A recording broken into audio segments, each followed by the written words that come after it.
précoce chez la mère et chez l'enfant, et tout l'impact que peut avoir sur le développement. Autre chose dont professeur Slimani a fait connaître, c'est que quand même ces carences, lorsqu'on commence à diversifier l'alimentation, elle doit être diversifiée de telle sorte qu'elle soit riche aux éléments, comme elle a décrit, le fer, les micronutriments qui peuvent avoir un impact néfaste sur la santé. Et là, je salue, et j'ai l'expérience de ça, je salue les industriels parce qu'ils ont beaucoup collaboré avec nous lors des programmes de lutte contre la carence en fer, la carence en iode, la vitamine A, et ils ont adhéré à la supplémentation donc au niveau des produits, divers produits, et je suis contente qu'ils soient parmi nous. Je vous remercie.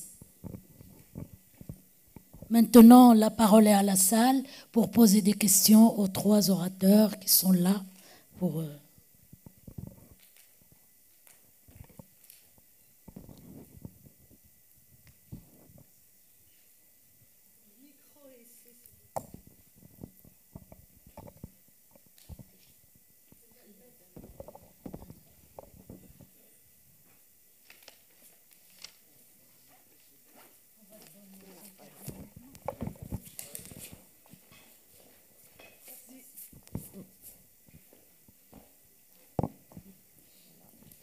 Je me présente, Madame Aziza Haddad. Je suis directeur contrôle qualité R&D à le Cirquistal. Donc, en parlant de la fortification des aliments, oui, on a fourni beaucoup d'efforts et de longues études ont été réalisées, des expériences, etc., pour la fortification des aliments. Seulement, malheureusement, certains, ils ont abandonné cette fortification. D'autres sont en cours d'abandon de la certification parce qu'on n'est pas allé jusqu'au bout. On ne l'a pas réglementé. Et qu'en dites-vous? Est-ce qu'il y a un programme pour la réglementation de la fortification de ces aliments et l'obligation de la réglementation de ces aliments? Car cette fortification n'a pas été faite au hasard, mais il y avait l'OMS, il y a l'USDA, il y a beaucoup d'études qui ont été faites pour fixer le bon dosage, les aliments qui peuvent vecteurs de cette fortification. Et c'est malheureux d'oublier tous ces efforts qui ont été faits.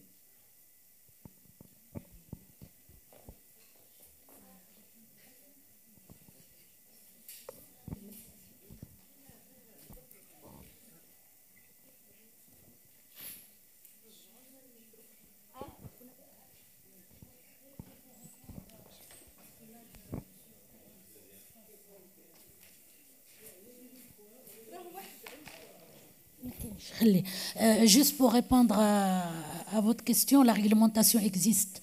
J'étais là pour la réglementation existe, mais elle n'est pas appliquée. Alors là, quant à l'application, en ce qui concerne la carence en iode, elle existe en collaboration avec les industriels qui ont participé à la rédaction de la réglementation. Oui, mais là, c'est une autre paire de manches, c'est au niveau du ministère de la Santé à faire respecter donc ces réglementations, et là, ça demande... mais la réglementation existe. Je vous remercie. En tout cas, il y a les questions aux différents orateurs ici qui attendent. Excusez-moi. J'ai juste une question pour professeur Slimani. Je me présente, docteur Misk Mouri, je suis pharmacienne à Rabat. Et quand on me dit que même après une complémentation en fer, il n'y a pas un grand changement dans les troubles cognitifs chez un enfant, c'est-à-dire qu'aujourd'hui, si un enfant se présente à l'âge de 10 ou 12 ans au comptoir, qui avait souffert un jour d'un trouble cognitif suite à une carence en fer, qu'est-ce que je pourrais bien lui proposer, ou à sa maman bien sûr, pour améliorer? C'est parce qu'on ne peut pas dire, bon, il était trop jeune pour décider, c'est bon. Mais un jour, il faut bien le guérir de ses troubles. Donc, et nous, face à un patient qui aujourd'hui n'a plus ce problème de carence, Oui. on ne peut pas lui dire bah, c'est foutu. Non, pour non, vous, en fait, on l'objectif... ne peut pas grand-chose. Je suis d'accord avec vous. L'objectif, finalement, c'était juste de faire un état de l'art des études qui avaient été faites sur l'impact de la carence en fer sur plusieurs organes et plusieurs fonctionnements, et surtout sur le développement de manière générale, le développement précoce de l'enfant. Alors, il est vrai que les études ont effectivement montré que même malgré une complémentation de fer, il n'y avait pas forcément d'amélioration de certains processus cognitifs. Ce qui est fait, j'ai envie de dire, pour ces enfants-là. Seulement, c'est important à savoir pour prévenir et pour justement les futures générations, pour que les parents sachent l'intérêt de la complémentation. Est-ce qu'il y a d'autres traitements, par exemple, en parallèle qu'une supplémentation de fer qui fait que chez les orthophonistes, est-ce qu'on peut les diriger vers ces professionnels? Votre question est très pertinente, madame. La carence en fer pendant le très jeune âge, s'il n'a pas été traité, ça laisse une cicatrice. Elle est là. Maintenant, il faut s'en occuper. Et ça laisse une cicatrice selon l'importance de la carence en fer qu'elle a vue. Mais même si on corrige, si on a pris du temps pour corriger à temps la carence, ça laisse.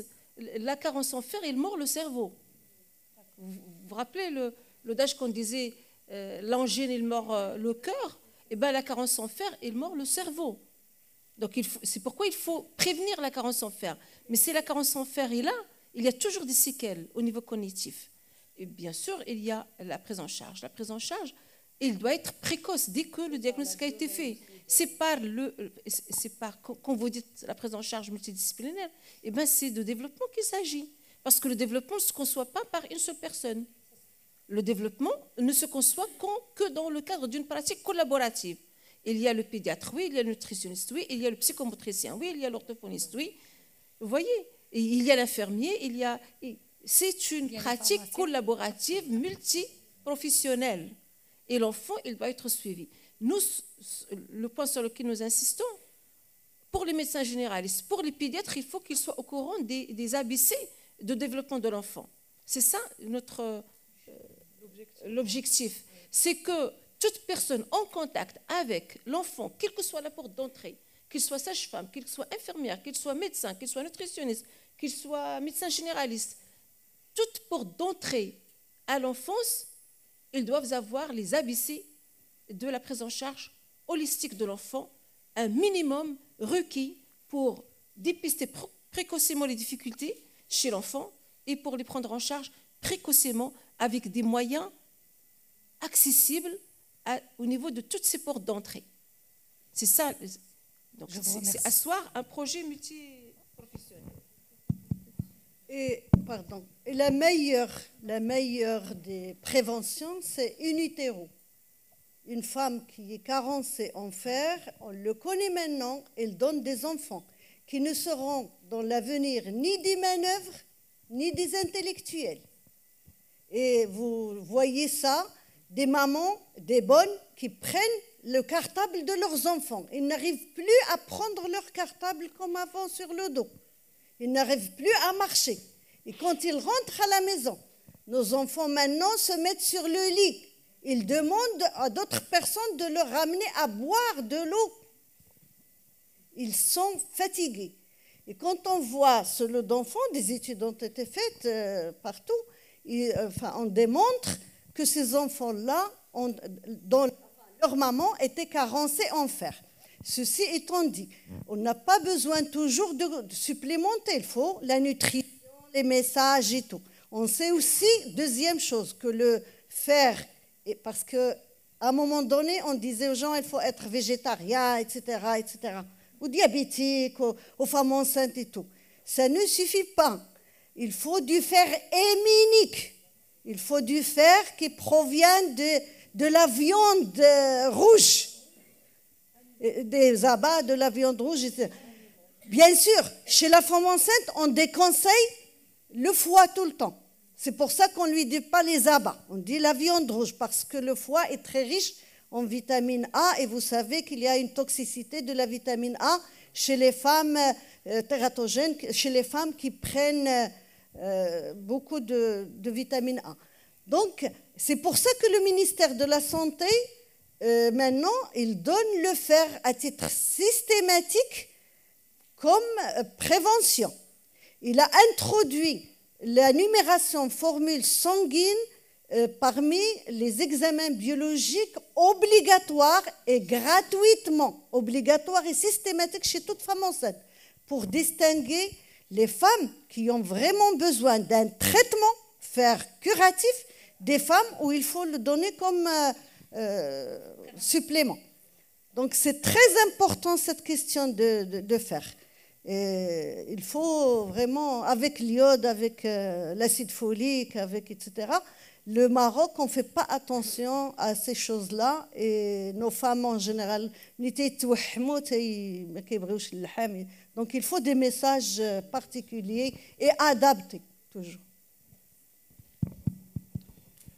Bien, bien. Question, c'est Ismaël. Oui. Oui, d'accord. Le monsieur, c'est le professeur Amri, et après c'est vous, Salah. Voilà, donc, d'accord. Je me présente, je suis M. Hamid Lamri, je suis pharmacotoxicologue, je fais de la génétique aussi. Je voudrais remercier les organisateurs pour leur invitation et je remercie particulièrement les conférencières. Ma question s'adresse particulièrement au professeur Lamia Slimani concernant le fer. Vous avez parlé de la malnutrition concernant le fer et vous n'avez pas parlé peut-être de la chélation, le chélateur qui vend chélatel, etc. Et ça pose beaucoup de problèmes. Le fer, il est là, mais voilà, faut-il l'assimiler ou pas? Ça, c'est juste entre parenthèses. Alors, ma question va vers la dégradation, le catabolisme des globules rouges. Ça demande 120 jours. À un moment donné, vous avez dit que ça part dans les muqueuses et dans l'épithélium, dans la peau. Voilà. La question, est-ce que justement, on ne connaît pas exactement le devenir et comment est-ce que l'organisme se débarrasse de ces globules rouges et des cellules après l'apoptose, toutes les autres cellules? Est-ce que ce n'est pas à l'origine de l'expansion de ce qu'on entend parler actuellement de l'hijama tout le temps? Parce que les gens qui font le hijama, tout le monde fait le hijama actuellement, et pour eux, donc c'est du sang extravasculaire, extraveineux, extra-artériel, etc. C'est juste une curiosité de savoir si vous avez une idée là-dessus. S'il y a quelqu'un qui peut répondre à la question. En fait, c'est pour débarrasser le corps de... Oui, je vous remercie. Est-ce qu'il y a quelqu'un qui a اللي عنده درايه بهذا الموضوع هذا في لاصال حجامه qui peut quand même pour madame allez-y.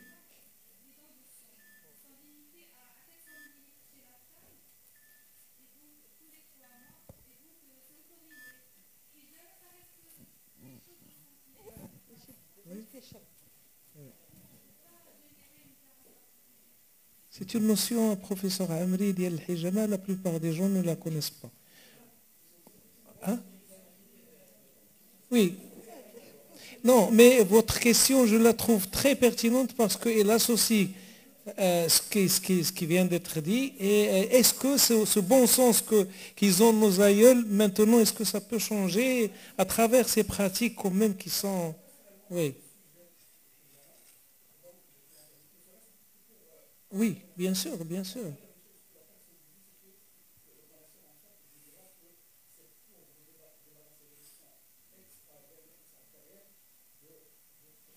Oui.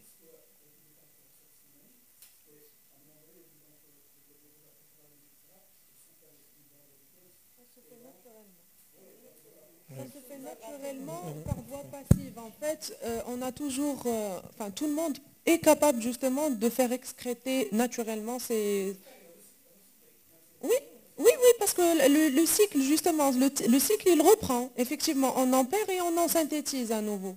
Mais après, est-ce qu'il y a un lien avec le processus de l'hijama? Honnêtement, je n'ai pas d'idée par rapport à ça. Merci, c'est gentil. Merci beaucoup. Merci pour les orateurs. Je vais seulement faire un petit commentaire, rebondir sur les deux questions de mademoiselle. La première sur la réglementation. On va peut-être parler un petit peu lorsque je vais faire mon expo sur ça. Mais tout le monde est ici, mais les experts aussi ici du ministère de la Santé, dans des commissions techniques qui sont là, qui ont assisté à ces histoires de fortification. Et les fortifications au Maroc, ils étaient faites dans un cadre un peu spécifique. Parce qu'ils étaient financés par des appels à projets. Et quand on est financé par un projet, il y a des fois, on est soumis. Donc lorsque le projet est fini, lorsque le bailleur de fonds arrête le robinet, il y a des histoires. D'accord, donc je ne vais pas rentrer. Par rapport au travail de Bétis, moi j'ai rencontré cette personne-là, Bétis Lozov, et j'ai posé un certain nombre de questions. Effectivement, pourquoi?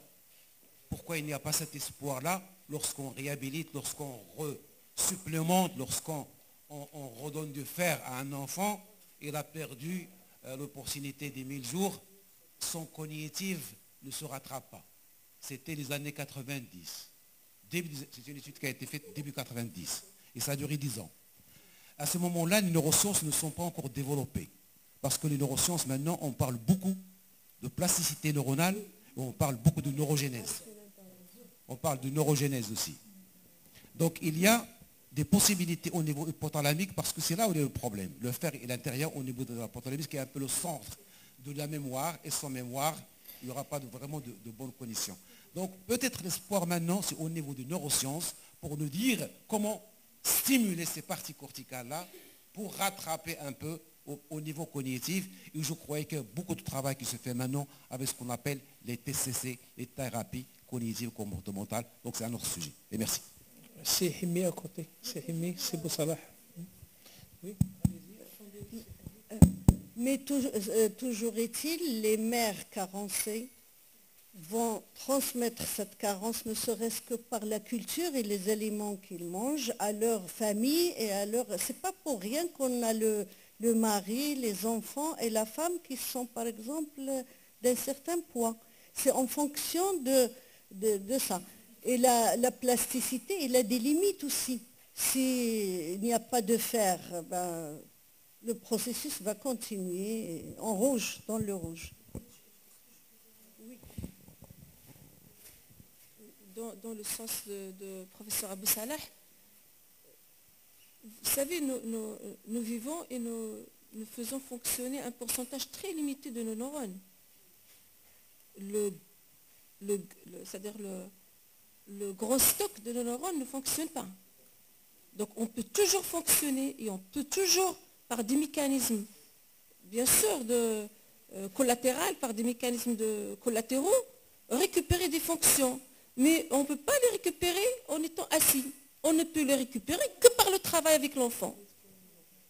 Et je vous assure que j'avais assisté à des expériences vécues.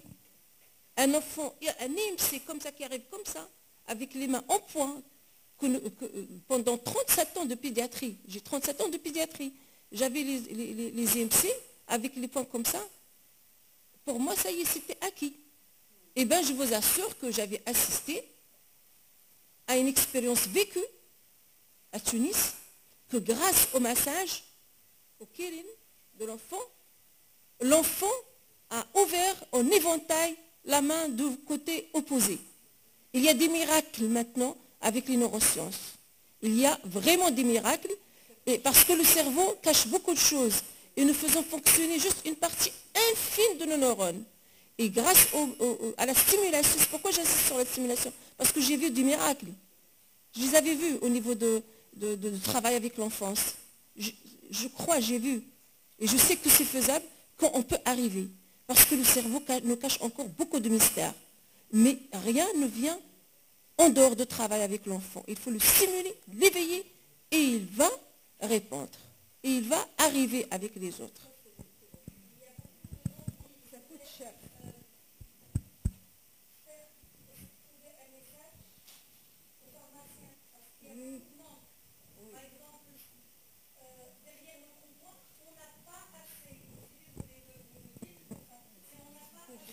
Docteur Misk, c'est ce qu'on était en train de se dire maintenant, c'est exactement, c'est Himi, parce qu'on va passer à la pause café. On a perdu un peu.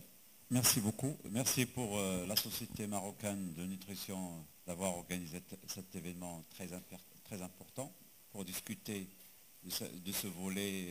Et d'ailleurs, je remercie le professeur David d'avoir parlé de ce sens d'ouvrir, et maintenant de l'espoir Donc, parce que c'est vrai, il y a des problèmes, il y a une problématique pour la santé publique, mais sûrement il y a encore des pistes à explorer qui ouvrent bien sûr de l'espoir, et heureusement. Et là, c'est la science et la recherche et les acteurs qui travaillent dans ce domaine donnent cette lueur d'espoir. Et je pense bien sûr, heureusement d'ailleurs, moi je voulais juste parler d'un point très intéressant. Aujourd'hui, dans le domaine de la santé, les acteurs clés ou la porte d'entrée pour le système de santé, c'est les soins de santé primaires. Donc c'est les centres de santé. Et là, c'est la médecine de famille, c'est le médecin généraliste, c'est l'infirmier, c'est la sage-femme, c'est le diététicien, le nutritionniste. Ça veut dire c'est là où il y a vraiment la promotion des modes de vie sains. Il y a beaucoup de programmes sur l'éducation, les personnes à risque. C'est très important. Je pense c'est là où il y a vraiment ce contact quotidien qui oriente bien sûr vers d'autres niveaux. Je pense qu'il faut, tout à l'heure nous avons parlé, il y a beaucoup de programmes, beaucoup de guides, beaucoup de messages qu'il va falloir effectivement, et c'est ça le rôle des spécialistes. Je vous remercie d'ailleurs les conférenciers pour la qualité de leur intervention, pour effectivement simplifier les messages pour notre population, qu'il faut adapter. Et je pense que c'est un volet très important sur lequel il va falloir s'investir dans l'avenir. Et là, tous les acteurs, ils ont leur place dans ce sens. Merci beaucoup. Merci, professeur Himi. Je rappelle que le professeur Himi était directeur adjoint à l'ISPITS de Rabat. Il y a professeur Kharbash qui veut... Justement, je suis vraiment d'accord avec vous à 100%. C'est vraiment à la proximité de la population qu'il faut agir. Avant l'itinérant, il y avait beaucoup de messages sur l'hygiène, sur la diarrhée, sur le bir, etc. Maintenant, et là c'est très important, c'est le message, le langage du message, la proximité de la sensibilisation, et surtout, maintenant on trouve des difficultés. Maintenant, parce que le message, l'IEC, information, éducation, communication, c'était très facile. Le counseling, etc., des Américains que nous avons appris. Maintenant, on doit même changer notre comportement et notre façon de faire, et nous devons former les personnes qui doivent faire ces messages. Parce que maintenant, il faut faire le changement, la communication pour le changement de comportement. Ils sont déformés, ils ont des messages erronés à travers les réseaux sociaux. J'étais dernièrement dans un bled, et il y avait en tant qu'association, parce que j'appartiens à plusieurs associations, et on voulait parler avec les femmes qui récoltaient les olives, les jeunes, etc. Ils connaissent beaucoup de choses à travers les réseaux sociaux erronés. On avait des difficultés à transmettre ce message parce qu'ils étaient déjà déformés. L'information était déformée. On avait pris plus de temps. J'ai le colporteur. Avant كان عنده واحد بهيمة النان كيوصل على شهرين عاد كيرجع للدوار. Maintenant avec le triporteur اللي عطاوه في l'INDF, il vient rapidement toutes les semaines. Les commandes se font par téléphone. Qu'est-ce qu'il a ramené? Du lait en poudre d'un pays voisin, Bla'bar. Pour les enfants, il a ramené des choses, des pommades et tout pour les femmes qui sont dangereuses. Donc, il faut qu'on fasse des messages, qu'on les adapte, qu'on les écrit dans les différents dialectes et qu'ils soient courts, mais bénéfiques. Et vous avez vraiment raison et qu'il faut aller à la source.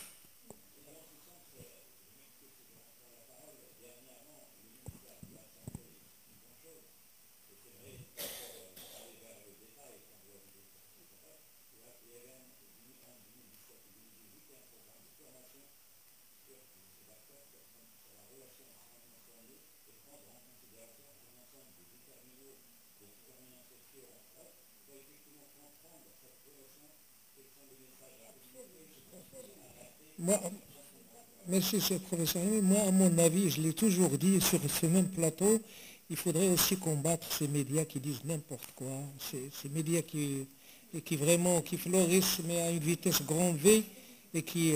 oui, malheureusement. Et alors, la dernière, s'il vous plaît, intervention. Bonjour. Une question et pas... D'accord. Bonjour, ma question est relative à la supplémentation en fer. Oui. Présentez-vous, mademoiselle. C'est Madame Baïna. Madame Baïna, bonjour. Bonjour. La question relative au fer et à la supplémentation en fer. On sait qu'un enfant carencé ou même un adulte carencé, s'il est carencé en fer, il a certainement d'autres carences en d'autres micronutriments. Dans ces cas-là, on a souvent des problèmes de déficience immunitaire aussi. Or, on sait que le fer est un facteur de croissance pour les microbes, les bactéries, etc. Est-ce que lorsque on supplémente en fer chez un enfant ou un adulte carencé, le fait de le supplémenter, est-ce que ce fer supplémenté ne va pas d'abord être utilisé dans le mauvais sens, c'est-à-dire en tant que facteur de croissance pour d'autres germes ou des bactéries, plutôt que pour corriger le statut de la personne que l'on souhaite corriger. Donc ça d'une part. D'autre part, c'est également un pro-inflammatoire, le fer. Donc ces deux situations sont souvent retrouvées chez le sujet carencé. Donc est-ce qu'on ne fait pas pire que mieux, comme disent certains? En supplémentant, est-ce qu'on n'attise pas l'inflammation? Est-ce qu'on n'augmente pas les facteurs de risque d'infection à répétition? Merci. Oui, merci beaucoup. Alors, en ce qui concerne cette carence croisée, effectivement, on s'en est rendu compte lorsqu'on a appliqué le programme de lutte contre la carence en iode. Dans la région de Chefchaouen, on supplémentait par l'iode. En principe, ça devait s'arranger. Lorsqu'on refaisait l'enquête, parce qu'il y avait un suivi continu, on s'est rendu compte que ça ne s'arrangeait pas. C'est certain, pas comme d'autres. Et on a trouvé effectivement que ceux qui ne s'arrangent pas, ils avaient en plus une carence en fer. Donc pour pouvoir résoudre le problème de l'iode, c'est une déficience croisée, il faudrait donc d'abord supplémenter en fer, ensuite en iode. Et vice-versa. Lorsqu'on a une carence en iode, même si on donne une supplémentation en fer, des fois ça ne marche pas, parce qu'on a fait des groupes d'études au niveau de la région de Chefchaouen. Effectivement, il faut supplémenter, ce qui veut dire quoi? Ça veut dire que tous les micronutriments se trouvant dans la diversification variée, il faut qu'elle soit là. C'est pour ça qu'on parle d'une alimentation de l'enfant, il faut qu'elle soit vraiment diversifiée, contient à peu près l'ensemble des micronutriments. Et encore, on a étudié que le fer et l'iode de façon croisée. D'ailleurs, il y a un article qui est sur le Lancet et qui est sorti, qui rappelle toutes ces études. Et à côté, on a fait aussi celle du zinc, et vice-versa. Alors, ce qui veut dire que les micronutriments, c'est un panel d'études. Donc, il faut que ce soit équilibré. Prendre la supplémentation par l'autre, et ainsi de suite, ça ne marche pas. C'est pour ça que des fois, il y a échec de la supplémentation. Et vous avez parfaitement raison. Et ça, c'est... D'ailleurs, je n'ai pas sur moi l'article, je peux vous envoyer s'il y a le Lancet, c'est très détaillé. Juste un complément. C'est pourquoi aussi la prise en charge n'est pas uniquement médicamenteuse. Donc la prise en charge, il y a le fer qu'on donne en tant que supplément, il y a l'éducation nutritionnelle où il faut conseiller les aliments riches en fer héminique. Parce que quand on donne les sources de fer héminique, c'est des sources qui répondent à toutes les carences. Si vous donnez un morceau de foie, l'équivalent de la paume de la main en viande rouge, vous donnez le fer, le zinc, l'iode, vous donnez tout ce que vous voulez. Donc la supplémentation en médicaments, elle seule ne corrige pas tout. Elle améliore le taux de ferritinémie, certes, mais les autres carences, il faut l'éducation nutritionnelle et conseil à la maman, et supplémentation sous forme, pas une supplémentation médicamenteuse, mais une fortification et des aliments naturellement riches en fer et qui sont évidemment riches au niveau des autres éléments. Un doigt de fer et la paume de la main de viande rouge, c'est suffisant pour prévenir l'anémie chez un enfant. Merci, professeur Déby. Je rappelle que Dr Saad est la vice-présidente de la Société marocaine de nutrition. C'est la dame qui a beaucoup œuvré dans le domaine de la fortification, de l'iode, c'est ça, du sel en iode. Nous avons été ensemble avec C. Abou Salah, C. Ftah Drouish qui sont... On était dans le comité de lutte contre les carences en micronutriments avec le ministère de la Santé aussi. Et puis après, on a travaillé dans le projet GAIN dans ce domaine. Donc, comme a dit la dame tout à l'heure, il y a eu beaucoup de choses qui ont été faites. Il faudrait applaudir ces efforts qui ont été faits par ce comité, par le ministère de la Santé et par, on va dire, les partenaires du ministère de la Santé, des universitaires et aussi les industriels aussi. Je me rappelle, c'était beaucoup de choses beaucoup d'efforts qu'ils ont fait. Je rappelle aussi que le professeur Déby et le professeur Kharbache sont aussi membres dans le bureau principal de la Société marocaine de nutrition, qui est la société mère de nutrition. Les fondateurs sont là, c'est Satara, c'est Tantawi, etc. Et qu'aujourd'hui, on vient de voir que l'AENS a fait beaucoup de tapage pour notre journée d'aujourd'hui. L'AENS, c'est l'Internationale Union des sciences de nutrition, auquel n'adhère qu'une société mère par pays. Et c'est la Société marocaine de nutrition qui adhère à ce pays. Et là aussi, vous pouvez l'applaudir. Et je laisse Madame Kharbache dire deux mots. C'est juste pour... il y a des anémies qui n'ont rien à voir avec le fer. On donne le fer qu'on veut, mais c'est l'acide folique qui est responsable. Et pour que l'acide folique fonctionne, il lui faut de la vitamine B12. Et pour que la vitamine B12 fonctionne, il faut de la vitamine B6. Et ainsi de suite. Donc il faut explorer. Nous, cliniciens, on explore, on arrive à explorer pour donner vraiment ce qu'il faut d'une façon ciblée et personnalisée. Donc, en général, le fer, il faut avoir du fer. Si ce n'est pas du fer, il faut complémenter par l'acide folique qui est, moi je parle toujours du côté intra-utérin, qui permet d'éviter et de prévenir toutes les malformations du tube neural, du moins du cerveau, etc., et de la colonne vertébrale. Et bien sûr, les vitamines qu'il faut. Si on ne les donne pas avant la conception et après la conception, ils ne vont pas, même si la femme tombe enceinte, après on va corriger la femme, on va corriger un peu le fer, etc., pour la croissance du bébé, puisque le fer, c'est un élément de croissance, bâtisseur de placenta, bâtisseur des muscles et du sang du fœtus. Et il prépare les seins aussi pour la lactation. Donc il y a un cercle vicieux qu'il faut rompre à un moment donné, mais il faut savoir supplémenter. Et le rôle des pharmaciens est important. Important. Et je me rappelle, avant d'avoir inclus les pharmaciens dans la contraception, il y avait des difficultés, le ministère avait des difficultés, et j'étais parmi les... Madame Déby a parlé de 37 ans, j'ai 40 ans de... 40 ans Bien. Et donc, on avait formé les personnes, les assistants des pharmacies pour poser des questions précises aux femmes pour éviter le pire et pour ne pas donner des oestrogènes, par exemple, chez des femmes à risque.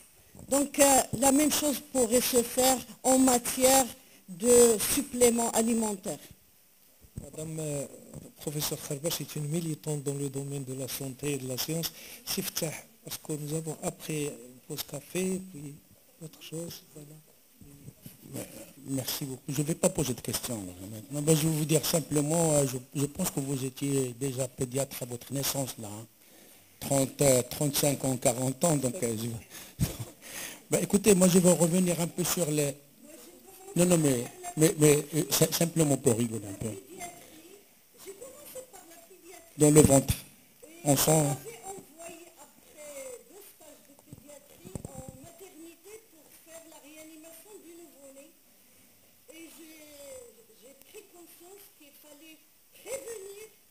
coucher la femme convenablement, la bien surveiller au cours de la grossesse pour ne pas avoir des enfants qui souffrent et les avoir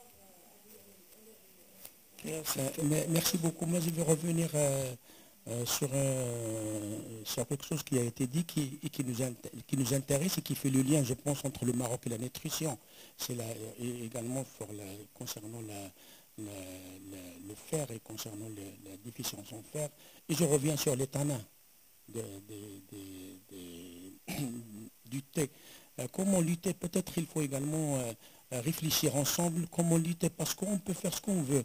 On peut essayer de rétablir la courbe, mais dans le coutume alimentaire, vous voyez là, à 6 mois, même avant 6 mois, moi je fais ça dans les 40% de la population, c'est le thé et le pain au début. Et donc c'est un problème qui est ancré là-dedans, et peut-être c'est également, il faut continuer à en parler, parce qu'on peut faire ce qu'on peut, à ce moment-là, on ne va produire que des enfants, malheureusement, qui n'ont rien fait, mais qui ne serviront à rien du tout, et on va suivre toutes ces courbes, et peut-être on sera toujours avec ce triste record, parce que nous sommes les plus grands consommateurs du thé. Merci. Alors, je voudrais revenir également sur un petit problème qui m'intéresse directement, parce que je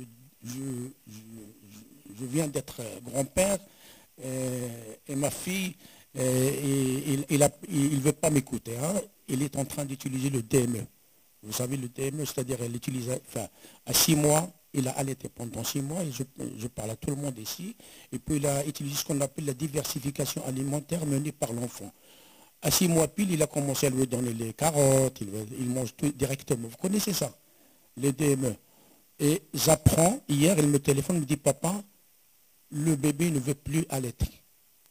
Je lui dis, c'est très simple, parce que maintenant, il ne veut plus de liquide. Est-ce que vous avez des connaissances dans ce sens, concernant le DME et les conséquences, peut-être?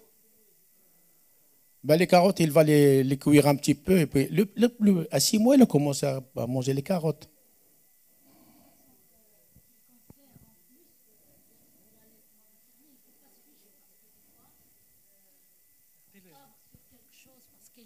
Recommandé.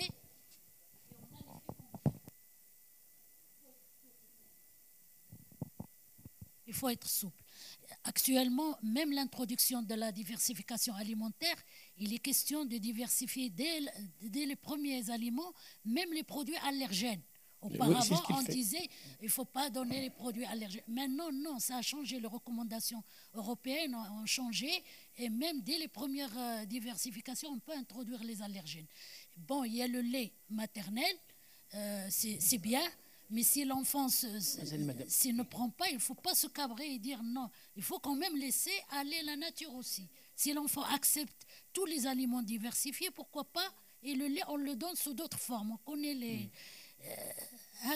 bon, jusqu'à 2 ans, on veut bien. Il ne faut pas rentrer dans le... Parce que moi, j'ai connu des femmes qui ont fait des psychoses, qui ont été hospitalisées parce qu'on leur a dit qu'il faut donner le sein. Et quand le sein, il n'a pas donné de lait, j'ai trouvé des femmes en dépression. On perd et la femme et l'enfant.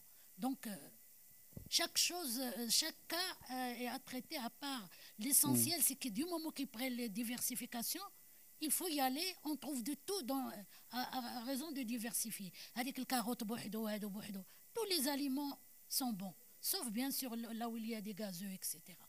Oui. Mais il faut lever peut-être une dernière information qui va rejoindre également Mme Debbie et Mme Harbas, c'est concernant le lactose dans le lait maternel et le développement neuronal. Oui, mais il faut dire que vers l'âge de 6 mois, l'enfant a quand même obtenu le maximum du lait maternel.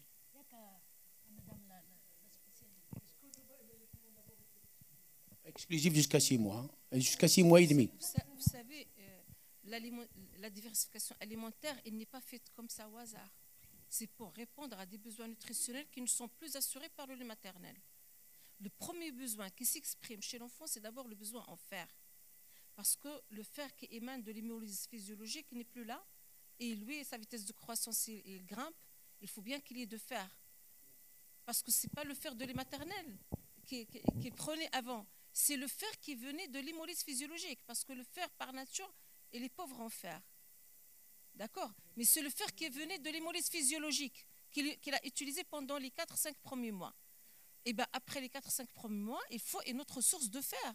Et cette autre source de fer ne peut venir que de la diversification alimentaire. Donner de la carotte, ça ne va pas lui donner de fer. D'accord? Toute seule, ça ne va pas lui donner de fer. Et il faut, la diversification alimentaire, il comporte tout. Il faut qu'il y ait des légumes, il faut qu'il y ait des fruits, il faut qu'il y ait des protéines d'origine végétale. Donc il faut qu'il mange au moins des 4 groupes d'aliments de manière à couvrir les besoins. Enfin, on ne fait pas la diversification comme ça.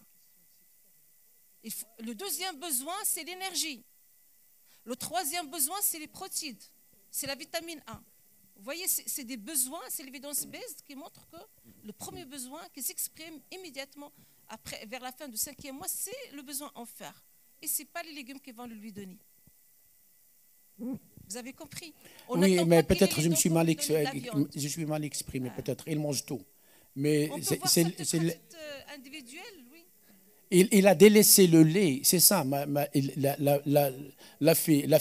La dame, il a beaucoup de lait, il ne veut plus prendre le lait parce qu'il veut prendre que des choses solides.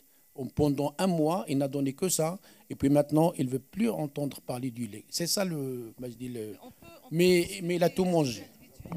Vous pouvez discuter tout à l'heure. S'il vous plaît, avant de clore la séance, c'est Abdou. Allez-y. En général, téter le sein, ce n'est pas facile. L'enfant, quand elle tète, elle doit fournir des efforts. Il faut qu'il y ait les muscles du visage, voilà, masticateurs et tout, les muscles, les zygomatiques et tout, bien développés. Et c'est plus facile de boire et de manger à la cuillère à ce moment-là parce qu'il ne fait qu'avaler que de téter.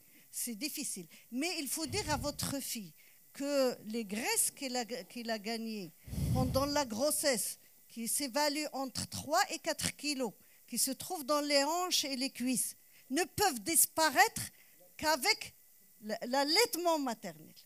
Parce que la بقاو راه غيتزاد عليهم ديال محمد ومن بعد خدت فاطمه وغادي تولي 10 كيلو. Donc il y a beaucoup d'avantages de l'allaitement maternel pour l'enfant, mais aussi pour la femme. Et le lait est indispensable, même si c'est pas le. Enfin, juste un mot. Indispensable, il faut qu'il le mange. تحلبوا إلا عندها بزاف د الحليب وتعطيه له مع الماكله مع سميتو la cuillère et tout. Merci Madame. Là, je crois que la question de Madame Baina, elle est toujours là. Madame Baina, je crois, moi, je l'ai comprise autrement. Il a un souci pour les enfants qui ont ce qu'on appelle des infections, des parasitoses et tout ça. Autrement dit, ils ont des inflammations. Autrement dit, ils vont avoir des ferritines sériques qui sont très, très élevées. Et ce sont des coefficients de confusion. D'accord? En général, on doit déparasiter un enfant avant de le supplémenter. On doit essayer de corriger une infection avant de supplémenter. Sinon, on va tomber. Déjà, on va faire des problèmes avec la ferritine. Deuxièmement, on risque d'entrer dans l'hématochromatose, c'est-à-dire une charge de fer qui va être plus dangereuse, qui peut converger vers soi-disant des tumeurs ou bien des cancers. Merci. Bien, on va continuer la discussion autour d'une pause café tout de suite, parce qu'on est un peu en retard. Ou tabarakallah alaykoum, tout le monde, c'était vraiment très riche, très riche. Allez applaudir.